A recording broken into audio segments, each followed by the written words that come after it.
Hello, my name is Kyle. I'm a third-year grad student in Jeffrey Blake's lab. We're here in South Mud Laboratory. Sorry you couldn't make it, but hopefully this virtual tour will be really fun. I just also want to brag real quick that as a spectroscopy lab, we actually have our office spaces one floor upstairs. We have really nice windows that you're not going to see today, but if you come by, you will get one of those. So without further ado, let's check out the lab.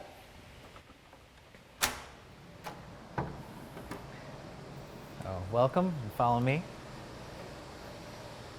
So, I know you're seeing everybody's lab space today. Definitely this level of cleanliness is what is standard and typical for a good running spectroscopy lab.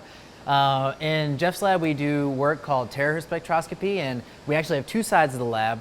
This side, I actually was able to build a whole amplified laser system to do work on materials, and specifically photovoltaic materials, which I can talk to more about in a second. So first off, we have, like many other groups here, as I mentioned, a laser system that involves this thing called an oscillator and another laser that amplifies that power to about 4 watts, and then we send those that light to this side of the table here. And that light is in the form of ultra-fast pulses of light that are about 100 femtoseconds long. And what we do with that light is we generate a wavelength region called terahertz. And so this is an area of really sort of a niche, unexplored, historically, spectroscopic range. And what we can do with that is, in materials, look at really interesting electrical properties.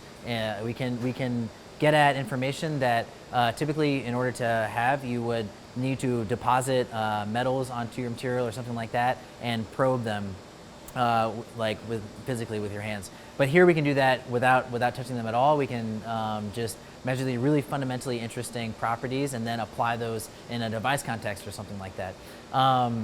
But anyway, so other than that, in this lab, we actually also have a fume hood back here if we want to do any sort of serious synthesis of chemicals or materials. And then we also have numerous workspaces to take advantage of. In fact, it's we're really a diverse lab. We here I'm using an optic cable as a workbench, but I do some sample prep. I actually specifically work with a material called perovskite. And I will make those in a different building on campus and bring them here and do some prep for the measurements. And then we also, can do any level of electronics circuits building and design. I had no experience in any of the things that I am talking about before I got here, so don't be afraid at all if that's something that you're worried about. You will definitely get the opportunity to learn, and we'll teach you everything you need to know, as well as Caltech. And so that's this side of the lab. It's again a lot of focus on materials, but we also have a whole sort of separate space here in the middle that is sort of just no man's land. It's kind of like you come in and this, if anything, is like a whole optical table and laser system just sort of ready for someone to come in and play with, if that's something that is interesting to you. And then the other side of the lab here is focused on sort of gas and liquid dynamics, but again with the same sort of spectroscopy. And I'm going to hand that off to another grad student to tell you about that kind of stuff. His name is Hawei. Hi, I'm Hawei. I'm a second-year grad student. Here I'm going to tell you about the other half of the Blake group.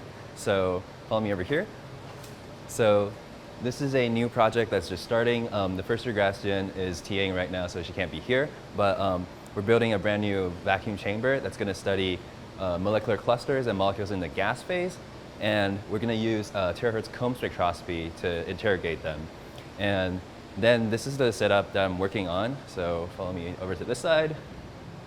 So this is the setup that studies liquid dynamics in an ultra-fast timescale, so also in the terahertz range.